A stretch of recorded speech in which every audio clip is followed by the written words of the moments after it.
A few weeks ago, the Democratic National Committee released an autopsy report on the 2024 election. It satisfied nobody. Not one person did it satisfy, except for maybe the Bidens, because it didn't mention Joe Biden's decision to run. When you look back on this episode, and it's obviously we don't have the distance of historians, but some time has elapsed. How do you analyze it? I know you had a long political alliance together, complicated relationship, and so on and so forth, but when you look back on his decision to run, did he make a terrible mistake? He made a terrible mistake. He made a terrible mistake for himself, his legacy, and for the country.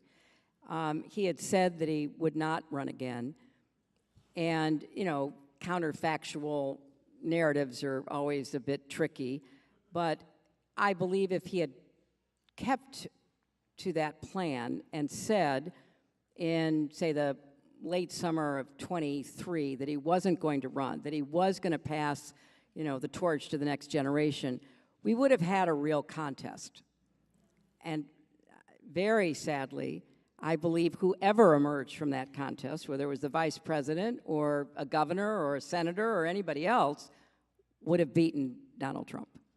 So I think it was a terrible miscalculation on the part of President Biden.